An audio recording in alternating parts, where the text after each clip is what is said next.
Bacanya mudah tapi saronia. Halo, assalamualaikum warahmatullahi wabarakatuh. Apa kabar semuanya? Perkenalkan, nama Ibu Elda Teresia dari Program Studi Pendidikan Guru Sekolah Dasar Universitas PGRI Palembang. Di sini Ibu akan mengajak kalian jalan-jalan di seputaran aliran Sungai Musi sambil belajar mengenai kegunaan dan siklus air berbasis kearifan lokal. Ikuti terus perjalanan Ibu ya.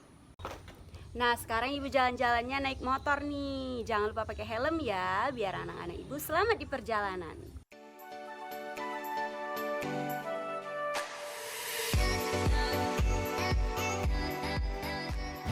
Nah, sekarang Ibu sudah sampai di tepi aliran Sungai Musi, Palembang. Sungai Musi merupakan sungai yang terletak di Provinsi Sumatera Selatan. Sungai ini merupakan sungai yang terpanjang di Pulau Sumatera, dengan panjang mencapai 750 km. Sungai ini membelah kota Palembang menjadi dua bagian, yaitu seberang Ulu di bagian utara dan seberang Ilir di bagian selatan. Dan yang menghubungkannya adalah Jembatan Ampera sebagai ikon kota Palembang. Sejak zaman Kerajaan Sriwijaya hingga sekarang ini, Sungai Musi menjadi salah satu pusat transportasi bagi warga sekitar. Tidak hanya itu saja loh, masih banyak kegiatan lainnya yang ada di sekitaran Sungai Musi, dari mulai sebagai tempat wisata sampai kegiatan rumah tangga. Wah, ternyata pagi-pagi begini sudah banyak ya aktivitas warga yang ada di sekitaran Sungai Musi Palembang. Seperti yang di belakang saya ini yuk, iya, ada bapak-bapak yang sedang menunggu penumpang di atas perahu keteknya. Ayo anak-anak, kita tanya-tanya bapaknya yuk. Pak, boleh nanya-nanya sebentar nggak Pak seputaran perahu ini? Boleh. Kira-kira nama Bapak siapa Pak? Nama saya Zainal. Sudah berapa lama kira-kira Bapak mengendarai perahu ini? Tarif untuk penumpang itu berapa Pak? Oh, ini bukan angkutan penumpang. Ini angkutan barang. Kelapa, pisang.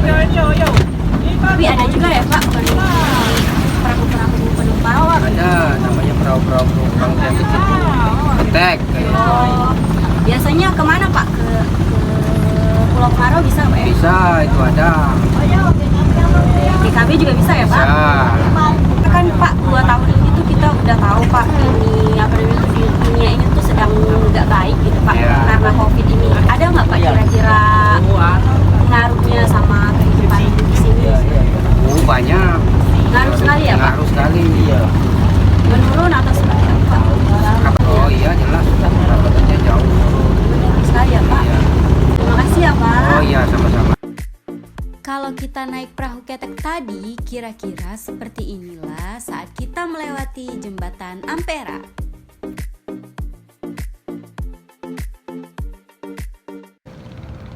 Nah, anak-anak sudah melihat kan penjelasan dari Bapak tadi mengenai kapal penumpang yang ada di tepi aliran Sungai Musi Palembang. Sekarang kita jalan-jalan lagi ke sana yuk.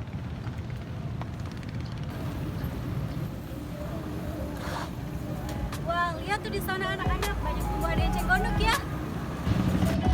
Eceng gondok merupakan tanaman air yang hidupnya mengapung. Eceng gondok biasa hidup di aliran-aliran air yang tenang, seperti rawa, danau, dan sungai. Wah, ternyata di Sungai Musi ini tempat hidupnya eceng gondok juga ya. Tidak hanya sebagai tempat eceng gondok loh, ternyata air juga membantu proses fotosintesis tumbuhan yang ada di sekitar sungai.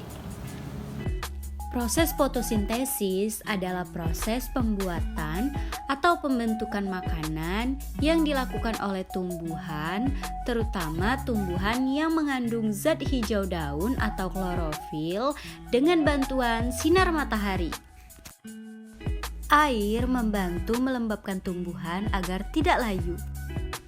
Air diserap oleh akar tumbuhan lalu dialirkan ke daun tempat melakukan fotosintesis.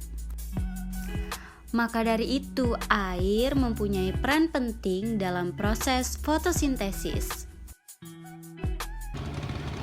Wah, lihat di sana ada anak-anak kecil yang lagi mandi di tepi sungai. Dek, lagi ngapain? Mandi. Mandi ya? Ya. Awas ya, jangan jauh-jauh. Wah, ternyata aliran Sungai Musi juga dijadikan masyarakat untuk kegiatan rumah tangga seperti mandi dan mencuci.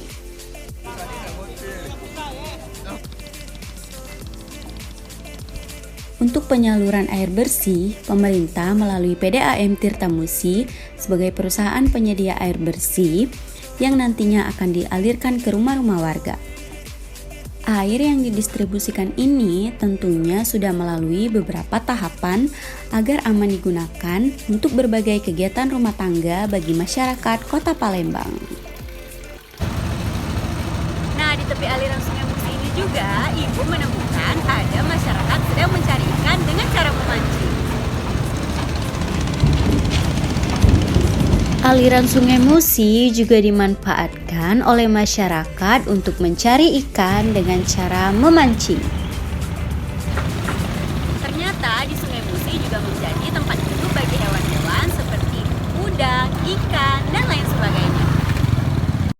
Sungai Musi terkenal sebagai penghasil ikan yang melimpah.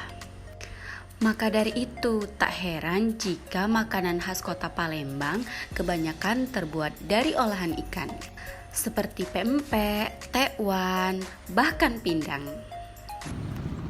Agar proses kehidupan tetap terjaga, kita harus terus melestarikan alam dan menjaga lingkungan.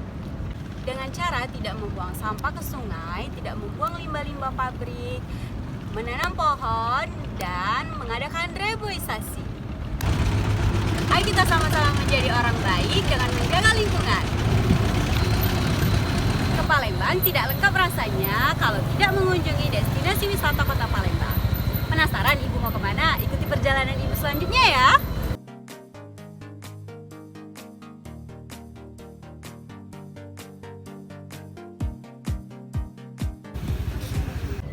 Halo, udah tahu belum ibu sekarang sudah di mana? Ibu sekarang sudah berada di Benteng Kuto Besak.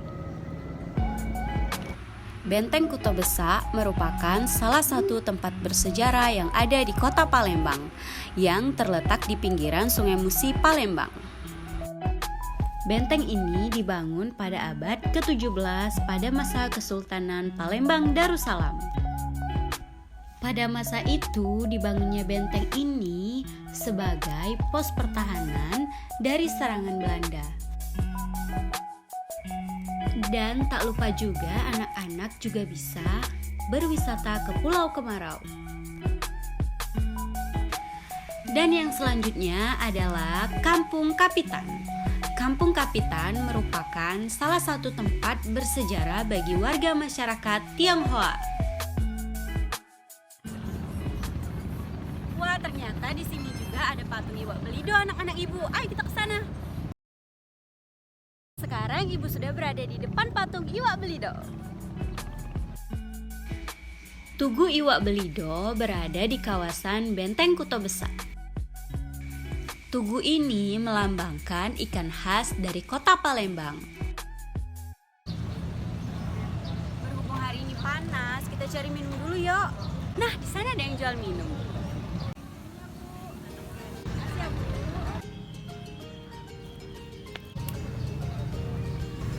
Jangan lupa minumnya dengan air yang bersih ya, agar kita semua terhindar dari penyakit. Nah, anak-anak ibu sudah tahu belum bahwa air bersih itu punya ciri-ciri loh. Yang pertama, tidak berbau, tidak berasa, tidak berwarna, dan tidak mengandung zat kimia berbahaya. Jangan lupa ya, kita harus memenuhi kebutuhan air di dalam tubuh kita, yaitu minimal mengkonsumsi air sebanyak 2 liter agar kita semua menjadi sehat dan terhindar dari dehidrasi. Kita ke sana lagi yuk teman-teman, ada apa kira-kira di sana? Ayo! ternyata di bawah sana ada warung apung. Ayo kita ke sana. Wah, ternyata di dalam warung apung ini rame loh.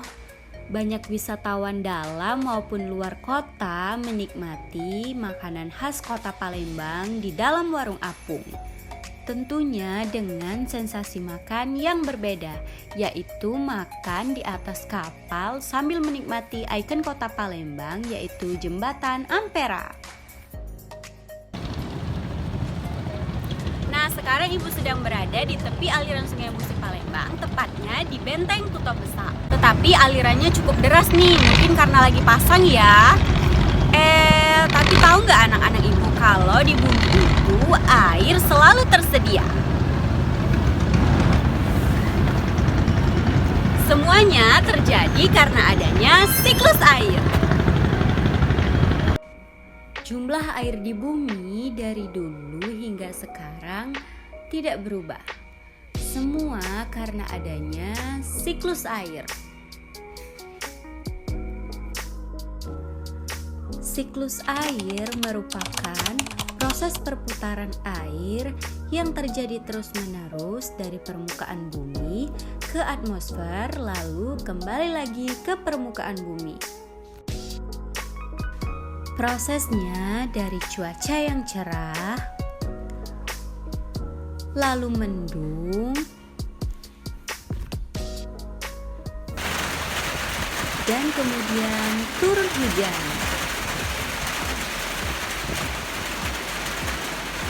Proses singkatnya adalah air menguap menjadi awan karena sinar matahari, lalu awan menurunkan hujan ke permukaan bumi. Siklus ini terjadi terus-menerus. Prosesnya meliputi penguapan yaitu evaporasi, yang kedua adalah transpirasi yaitu penguapan dari tumbuhan, yang ketiga ada kondensasi yaitu pengembunan, dan yang keempat adalah hujan yaitu presipitasi. Evaporasi adalah proses penguapan air di laut atau sungai yang diakibatkan oleh sinar matahari.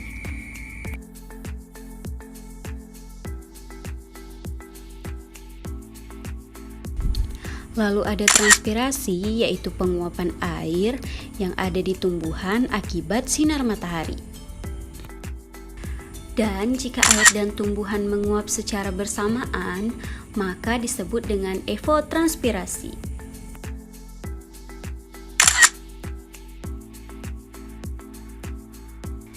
Dan yang selanjutnya ada tahap kondensasi.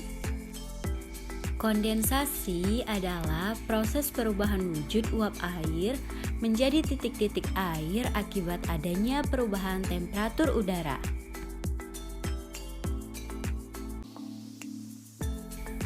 Dan tahap terakhir adalah presipitasi atau yang biasa disebut dengan hujan.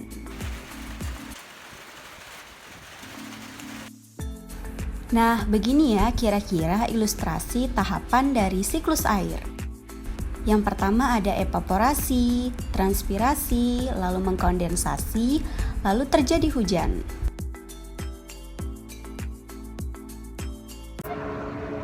Siklus air terbagi menjadi 3, yaitu siklus air Siklus pendek, ini siklus air terjadi sedang, terus-menerus dan siklus secara air berulang. panjang.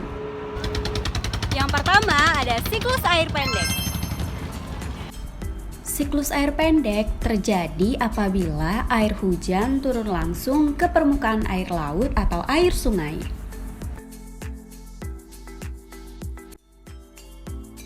Prosesnya meliputi evaporasi, kondensasi, lalu terjadi hujan di permukaan air laut atau air sungai. Yang kedua ada siklus air sedang. Siklus air sedang terjadi apabila angin menggerakkan uap air ke daratan, lalu di daratan turun hujan.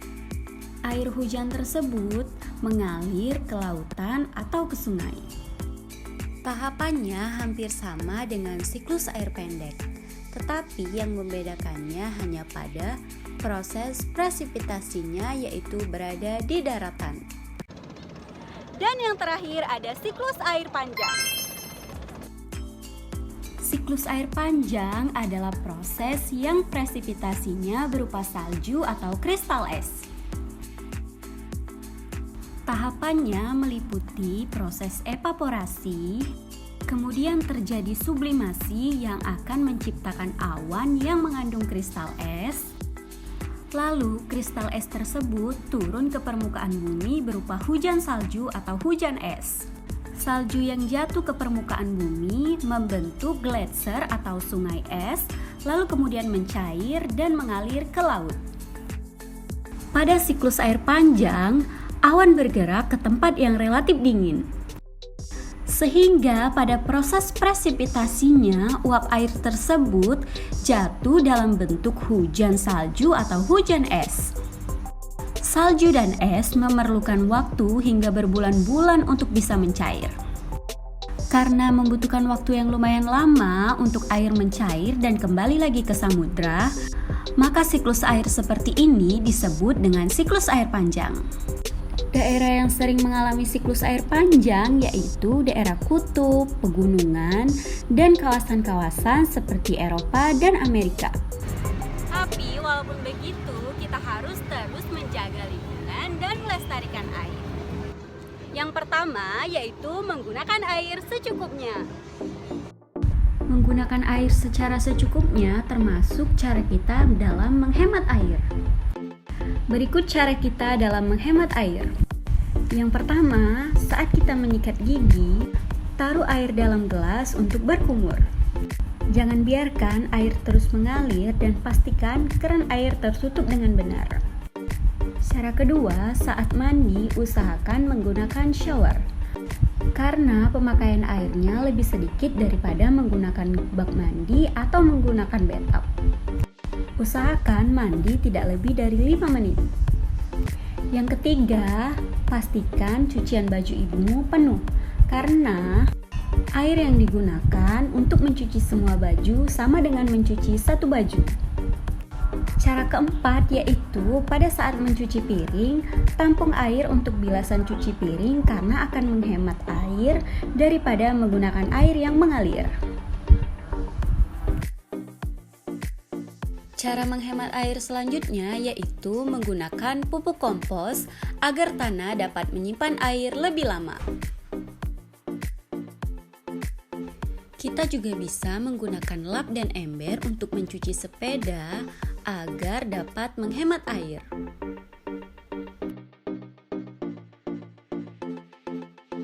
Selanjutnya, kita bisa menghemat air dengan menyiram tanaman menggunakan air bekas cucian beras. Dan yang terakhir yaitu kita bisa menyiram halaman yang berdebu dengan menggunakan air bekas cucian baju. Dengan cara itu saja kita bisa membantu orang-orang yang kekurangan air dan membantu mengubah masa depan menjadi lebih baik. Ayo anak-anak semua hemat air dari sekarang. Yang kedua, tidak membuang sampah sembarangan atau tidak membuang sampah ke aliran sungai.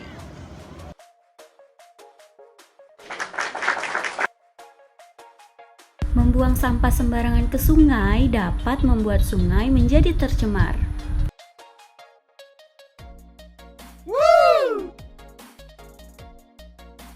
Akibat air sungai menjadi tercemar, maka ekosistem yang ada di sungai menjadi terganggu dan masyarakat juga kekurangan air bersih. Yang ketiga, kita harus menjaga lingkungan dengan mengadakan reboisasi atau tidak menebang pohon secara sembarangan karena dapat mengakibatkan bencana alam seperti tanah longsor dan banjir. Karena pohon-pohon di sekitar sungai atau tumbuhan di sekitar sungai merupakan sumber dari resapan air. Contohnya, pada musim kemarau kita semua kekurangan sumber air bersih. Hal ini diakibatkan oleh beberapa faktor, seperti penebangan pohon secara liar dan pengurangan daerah resapan air. Wah, sudah sore nih, saatnya kita pulang ya. Gimana anak-anak, seru nggak perjalanan hari ini? Yaitu jalan-jalan sambil belajar. Sekian jalan-jalan sambil belajar hari ini ya anak-anak. Jangan lupa anak-anak harus terus belajar. Sampai bertemu kembali. Dadah.